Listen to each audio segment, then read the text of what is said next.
আসসালামু আলাইকুম রহমতুল্লাহি ওবরকাতুহু। সম্মানিত দর্শক, আজকে যে বিষয়টি নিয়ে আলোচনা করব, অনুরোধ যে প্রথমে আপনারা বিষয়টিকে নেগেটিভ অর্থে নেবেন না। তারেক রহমান সাহেবের দুই অন্ধকার। দুই বলতে আমি যেটা বোঝাচ্ছি যে তার রাজনীতির পূর্ব এবং পশ্চিম যেটা রয়েছে। আমাদের রাজনীতির উত্তর দক্ষিণ নেই, পূর্ব এবং পশ্চিম রয়েছে। তো সেই পূর্ব এবং পশ্চিম বলতে যা বোঝায় সেটি এখনো পর্যন্ত তারেক রহমান সাহেবের জন্য ইতিবাচক নয়। যে সমস্যা শেখ হাসিনার ছিল, ঠিক একই সমস্যা তারেক রহমান সাহেবের জন্য একেবারে বোঝা ভরে শাকের আটি। মানে এমনি একে নতুন সরকার, ২ নম্বর হলো যে এই সরকারের মধ্যে জামাতের লোক, আওয়ামী লীগের লোক, বিএনপির লোক, এনসিপির লোক, ভারতের লোক, আমেরিকার লোক, চীনের লোক ভরা।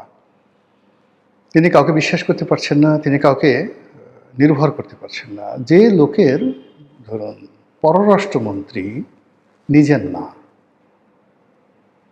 যে লোকের স্বরাষ্ট্রমন্ত্রী সম্পর্কে তার প্রতিপক্ষরা যে সকল কথাবার্তা বলছে, এই কথাবার্তার কোনো সদুত্তর দলের পক্ষ থেকে কেউ দিতে পারছে না। যেখানে স্বরাষ্ট্রমন্ত্রী বলছে অমুকের, অমুক ব্যক্তির, অমুক রাষ্ট্রের, অমুক অমুক, এই সমস্ত বাজে কথার একটা উত্তর বিএনপির পক্ষ থেকে দেওয়া যাচ্ছে না। স্বরাষ্ট্রমন্ত্রী নিজেও দিচ্ছেন না, তার পক্ষে কেউ কথা বলছে না। একজন স্বরাষ্ট্রমন্ত্রীকে বলা হচ্ছে রয়্যাল লোক, এএস আলমের লোক। এই সমস্ত কথা সহ্য করা যায় বলেন তো? এই গেল স্বরাষ্ট্রমন্ত্রীর কথা। ফলে এই স্বরাষ্ট্রমন্ত্রীর ডান দিকে যদি তার থাকে, বাম দিকে যদি আপনার পররাষ্ট্রমন্ত্রী থাকে, এই আমেরিকার লোক, এই ইউনুসের লোক, এই ডিপ স্টেটের লোক। কিন্তু এ লোক কোনো কিছুরই না ধরেন, কিন্তু এ লোক যে বিএনপির না, এটা তো সত্য। তো এই বিষয়গুলো এখন তারেক রহমান সাহেব ধরেন তার স্বরাষ্ট্রমন্ত্রী, তার পররাষ্ট্রমন্ত্রী, তাদের ব্যাপারে তাকে চোখ বুঝে নির্ভর করতে হবে। এর চেয়ে গুরুত্বপূর্ণ মন্ত্রণালয় বাংলাদেশের দ্বিতীয়টি নেই। দুটোই গুরুত্বপূর্ণ মন্ত্রণালয় আছে। গেল সেন্ট্রাল ব্যাংকের অর্থ ব্যবস্থা। এখানে এই ভদ্রলোক আসলেন গভর্নর হয়ে। ওনার সঙ্গে দলের কি সম্পর্ক? মানে সবচেয়ে এই মুহূর্তে অর্থমন্ত্রীর চাইতেও গুরুত্বপূর্ণ হলো বাংলাদেশ ব্যাংকের গভর্নর। এই ভদ্রলোকের সঙ্গে বিএনপির কী সম্পর্ক, অর্থনীতির কী সম্পর্ক, তারেক রহমান সাহেবের কী সম্পর্ক, আমরা কিছুই জানি না। কিন্তু উনি সরকারের সবচেয়ে গুরুত্বপূর্ণ ৩ নম্বর যে পদটি সেন্সিটিভ, সেখানে এসে বসলেন। এরপরে ধরেন সরকারের পরিকল্পনা মন্ত্রণালয়। মানে যদি বলা হয় বাংলাদেশকে যদি আগামীতে এগিয়ে নিতে পারে, সেটা হলো পরিকল্পনা মন্ত্রণালয়। সেখানে মন্ত্রীকে জুনায়েদ সাকিব, সে তার দলের লোক নয়, এটাই সে প্রথম এমপি, এটাই সে প্রথম মন্ত্রী। রাজপথে দাঁড়িয়ে জোরে জোরে কথা বলা, হাত উঁচু করে কথা বলা, এইগুলো ছাড়া তো ২ কলম লিখতে পারে। আর প্রথম আলোর প্রমোশন, মানে মতিউর রহমান, মাহফুজা নাম গংদের বাই প্রোডাক্ট। এছাড়া এই ছেলের একটা পরিকল্পনা মন্ত্রণালয় চালানোর যোগ্যতা আছে। আপনারা যদি কেউ আমাকে বলতে পারেন, বা ওই ছেলে যদি আমাকে বলতে পারে যে রনি ভাই আমার এই পরিকল্পনা মন্ত্রণালয় চালানোর যোগ্যতা আছে, I can do better than you, আপনার সে ভালো করতে পারে, অন্য কারো দরকার নেই, হাতে চুরি পরে ঢাকা শহরে ঘুরব, তাকে আপনি বাংলাদেশের মানে অর্থ মন্ত্রণালয়ের চাইতেও পরিকল্পনা মন্ত্রণালয়ে আপনি বসিয়ে দিয়েছেন। ফলে আপনার কোন কুল আছে? আপনি এখানে একজন ভদ্রলোকে নিয়ে আসছেন পররাষ্ট্র উপদেষ্টা রূপে, যেখানে যাচ্ছে খলিলুর রহমানের সাথে গেছে। খলিলুর রহমান সাহেব যদি আকাশের চাঁদ হয়, এ লোক মোমবাতি, অবোধ শিশু, এখনও রাজনীতি, অর্থনীতি, পররাষ্ট্রনীতির তার যে দুধ দাঁত এটা গজিয়েছে, এটা পররাষ্ট্র মন্ত্রণালয়ের একটা জুনিয়র, যে যাকে বলা হয় ফার্স্ট সেক্রেটারি কোনো একটা মন্ত্রণালয়ের, মানে আয়দার মন্ত্রণালয়ের অথবা যাকে বলা হয় দূতাবাসের, বলতে পারবে না। রেসপেক্টিভ মানে একজন লোক পররাষ্ট্র উপদেষ্টা হবেন, যেখানে আগে রিয়াজ রহমান ছিলেন, যেখানে আগে শমশের মোবিন চৌধুরী ছিলেন। শমশের মোবিন চৌধুরীর মতো মানুষ ওই সময়টাতে বেগম জিয়াকে যেভাবে ভারতে নিয়ে সংবর্ধনা দিয়েছিলেন, মনমোহন সিং স্বয়ং এয়ারপোর্টে এসে তাকে রিসিভ করেছেন, একজন শমশের মোবিন চৌধুরীকে, চৌধুরীর কারণে। এবং শেখ হাসিনার বিকল্প হিসেবে ওই সময় শেখ হাসিনার রেজিম, শেখ হাসিনার জমানাতে বেগম জিয়া বিরোধী দলীয় নেত্রী হিসেবে যাচ্ছে এবং তাকে রিসিভ করার জন্য প্রধানমন্ত্রী মনমোহন সিং এয়ারপোর্টে চলে এসছে, নিজে গাড়ির দরজা খুলে দিয়েছে। রেকর্ড কার জন্য? There were somebody in the foreign affairs matter. এটা শমশের মোবিন চৌধুরী করেছেন। তার অপরাধ কি? সে তারেক রহমান সাহেবকে তুমি তুমি করে বলতেন, এছাড়া কোনো অপরাধ ছিল না, নাথিং। তুমি তুমি করে বলতেন, এই হলো তার অপরাধ। যা গেল। এখন এখানে যে আসছে, হুমায়ুন কবির যে আসছে, সে হয়তো তারেক রহমান সাহেবকে সালাম করেন, ভাইয়ে ভাইয়ে ডাকেন বা স্যার স্যার ডাকেন, কিন্তু এগুলো দিয়ে তো চীনের সাথে বাণিজ্য হবে না, এগুলো দিয়ে তো ভারতের সাথে কূটনীতি হবে না, এগুলো দিয়ে আমেরিকার সঙ্গে বার্গেনিং হবে না। তো যেটা বলছিলাম যে সেই দিক থেকে আপনি যে তার যে কোন দিকটা আলোক উজ্জ্বল আছে, সে একজনকে স্বাস্থ্যমন্ত্রী বানিয়েছেন। এখন সর্দার সাখাওয়াত হোসেন বকুল আমাদের খুব ঘনিষ্ঠজন, আমার খুব আপনজন ব্যক্তি। তিনি he is a political master, just like political master, কিন্তু মানে তাকে সাহায্য করার জন্য যে একটা গ্রুপ দরকার পলিটিক্যাল মাস্টার হিসেবে, এই পদগুলোতে যে ধরনের ধরেন ডক্টর রুহুল হক ছিলেন, ডক্টর আব্দুল মতিন ছিলেন, বিএনপির জমানাতে, আওয়ামী লীগ জমানাতে ডক্টর রুহুল হক ছিলেন, তারা যেভাবে এই মন্ত্রণালয়টা চালাতে পারতেন। নাসিম সাহেবরা কী করেছেন? নাসিম সাহেব দুর্নীতির স্বর্গরাজ্য তৈরি করে ফেলেছেন। এরপর এখানে এই যে জাহিদ মালিক আসছে, দুর্নীতির বিশ্ব রেকর্ড করে ফেলেছেন।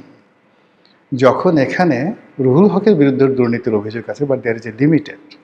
কিংবা আপনি দেখেন এই যে ডক্টর সামন্তলাল সেনকে শেখ হাসিনা শেষ পর্যায়ে দিয়েছেন, ইট ওয়াজ ওয়াইডলি প্রশংসিত এবং এখন সব বাংলাদেশের মানুষ সবাই বলে সে বাংলাদেশের সর্বকালের সেরা স্বাস্থ্যমন্ত্রী। কিন্তু ওনার সাথে আমার এমন সম্পর্ক, মানে কি বলবো, সে রুহুল হকের রুমে গিয়ে ঢুকবে, মন্ত্রণালয়ে ঢুকবে, এরকম একটা পার্স তার ছিল না। সে এসে সামন্তলাল এসে দেখি যে ঢাকা মেডিকেলের যে ডিরেক্টর তার রুমে বসে আছে, তার রুমে বসে আছে। উনি দিন, আমি তখন সংসদ সদস্য, আমার ছেলে হাসপাতালে অসুস্থ ছিল ঢাকা মেডিকেলে, আমি সে অনুযায়ী ডিরেক্টর রুমে বসে আছি। তো সে ডিরেক্টর মুস্তাফিজুর রহমান ছিল তখন, ব্রিগেডিয়ার মুস্তাফিজুর রহমান ছিল ডিরেক্টর, যেটা ওষুধ প্রশাসনের পরে ডিজি হয়েছিলেন। তো তাকে বলছে স্যার আমাকে একটু মন্ত্রণালয়ে ঢোকার ব্যবস্থা করে দেন। সে বলে যে আমি কীভাবে ঢুকাবো? তখন আমি সামন্তলালকে নিয়ে গেলাম, শুধু নিয়ে গেলাম না, সামন্তলালও জীবিত, শুধু ওনাকে আমার গাড়িতে নিয়ে গেলাম, মন্ত্রণালয়ে ঢুকালাম এবং ওনাকে সোজা নিয়ে মানে স্বাস্থ্যমন্ত্রী মিটিংয়ে ছিলেন, সে স্বাস্থ্যমন্ত্রীর সামনে, রুহুলকের সামনে নিয়ে বললাম যে আপনি এই ফাইলটা দেখেন, প্রধানমন্ত্রীর ফাইল, এই ফাইলটা আপনি ওকে করে দেন। আর ওই কাজটা যদি 2010 সনে আমি না করতে পারতাম, তাহলে আজকে যে বার্ন ইউনিটটা এটা তৈরি হতো না। এখন এটা সাক্ষী সামন্তলাল। দ্বিতীয় সমস্যা হলো ওই যে ঢাকাতে শেখ হাসিনা বার্ন ইউনিট যেটা হয়েছে, ওখানে এখন যে পরিচালক আছে ডক্টর নাসির, আমার খুব ঘনিষ্ঠ বন্ধু। তো ডক্টর নাসির ওখানে একটা হলো মামলা দিয়ে বসলো, ওখানে একটা পেট্রোল পাম্প ছিল, পেট্রোল পাম্পের মালিক মামলা দিয়ে বসলো। এই সামন্তলাল সবাই মিলে তারা ওই ডক্টর নাসিরকে দায়িত্ব দিল এই মামলাটা নিষ্পত্তি করার জন্য। ডক্টর নাসির আমার কাছে আসলো, হাইকোর্টে রিট করতে হবে। আমি তখন এই যে পরে আওয়ামী লীগের যে মন্ত্রী হয়েছে সমর রেজাউল করিম, সেই সমর রেজাউল করিমকে বললাম যে ভাই আপনি এই মামলাটা করে দেন। সেই মামলাটা করে দিল। সামন্তলালের পক্ষ থেকে তাকে 2 লাখ না 3 লাখ টাকাও দেওয়া হয়েছিল, সে টাকাটা ফেরত 2 লাখ টাকা পয়সায় নেয়নি। তা আজকের এত বড় একটা জিনিস হলো, এখানে যে গোলাম মোল্লা রনি নামক একজন মানুষ আছে, এখানে যে সামন্তলাল আছে, এখানে যে ডাক্তার নাসির আছে। তো ডাক্তার নাসির তো বিএনপির লোক, কিন্তু বিএনপির লোক হওয়া সত্ত্বেও সে সামন্তলালের সঙ্গে তার সম্পর্ক ছিল সবচেয়ে ভালো। তারপরে সে এখন এই বার্ন ইনস্টিটিউটের সে পরিচালক। কিন্তু এই বার্ন ইনস্টিটিউটটা বিল্ডিং করা থেকে শুরু করে এই ডাক্তার নাসিরের যে ভূমিকা, তার যে কর্তৃত্ব, সে না হলে ডাক্তার নাসিরের না হলে এটা হতো না। আবার সেই ডাক্তার নাসিরকে এখান থেকে বদলি করে, সে যখন সবচেয়ে ভালো কাজ করেছে তাকে বদলি করে আওয়ামী লীগের যারা বদমাশগুলো আছে তাকে ফরিদপুরে পাঠিয়ে দিয়েছে, তার চাকরি নিয়ে টানাটানি। তো ওই সময় আমরা তো তাকে সাহায্য করেছি, সহযোগিতা করেছি। তো এইভাবে এই কাজগুলো আসলে যখন একটা মন্ত্রণালয় চলে, সেখানে পলিটিক্যাল কানেক্টিভিটি থাকলে সেখানে ভালো। এখন সর্দার সাখাওয়াত হোসেন বকুল, তিনি এই জায়গাটাতে তিনি যে ভালো করবেন, এই ভালো করার জন্য দেয়ার মাস্ট হ্যাভ রিজন।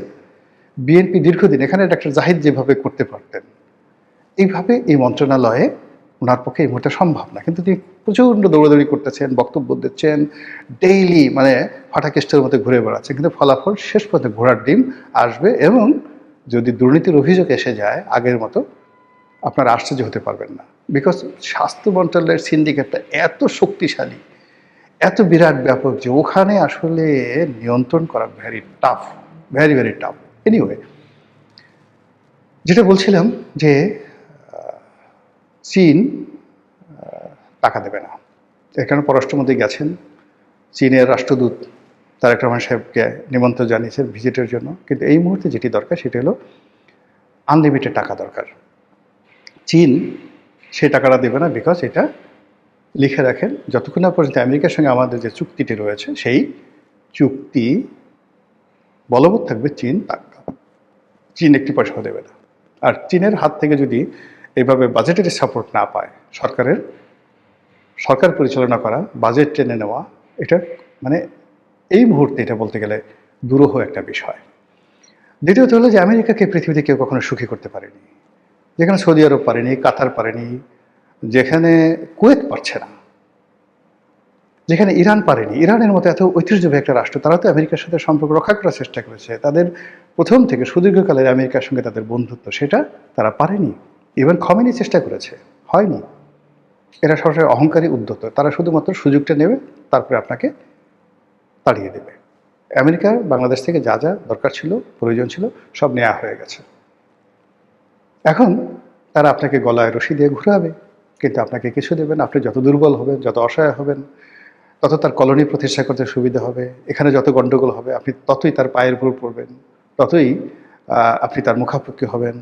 রাষ্ট্রদূত তো দূরের কথা, দেখা গেল আমেরিকার যে অ্যাম্বাসির যে আছে ঢাকাতে, তার একজন পিয়ন ড্রাইভার দারোয়ানের পেছনে আমাদের মন্ত্রী পর্যায়ের লোকরা ঘুরতে থাকবে, দেশের পরিস্থিতি যত সঙ্গীন হবে।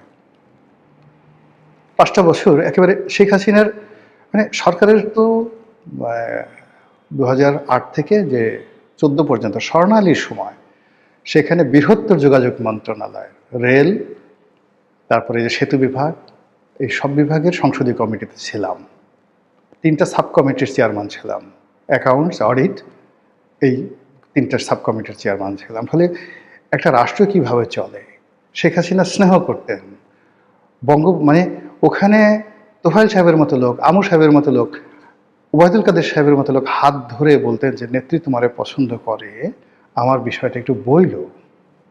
ওবায়দুল কাদের জীবিত আছে, অস্বীকার করুক। তোফায়েল ভাই জীবিত আছেন, আমিও ভাই জীবিত আছেন। ক্ষমতার এত কাছাকাছি থেকে শেখ হাসিনার নাম ব্যবহার করে ঢাকা শহরে এক কাপ চা খেয়েছি, যদি কেউ বলতে পারে 2 হাত কেটে ফেলবো, 2 হাত কেটে ফেলবো। ওই জিনিসগুলো হয়নি। ফলে রাষ্ট্র কিভাবে চলে, ডিজিএফআইরা কি করে, এই জিনিসগুলো তো সিআইএ কি করে, এফবিআই কি করে, কি করে, এই জিনিসগুলো আমরা যারা রাষ্ট্র পরিচালনার সঙ্গে সম্পৃক্ত ছিলাম, এগুলো আমাদের মুখস্থ। ফলে এই কাজগুলো এখন যেভাবে চলছে, ভালোভাবে চলছে না। সরকারে যারা কর্তা ব্যক্তি আছেন, তারা এই জিনিসগুলো ভালোভাবে চালাতে পারছেন না, পারবেন বলেও মনে হচ্ছে না। মহান আল্লাহ আমাদের সবাইকে হেদায়েত দান করুন এবং হেফাজত করুন। আসসালামু আলাইকুম রহমতুল্লাহি ওয়া বারাকাতুহু।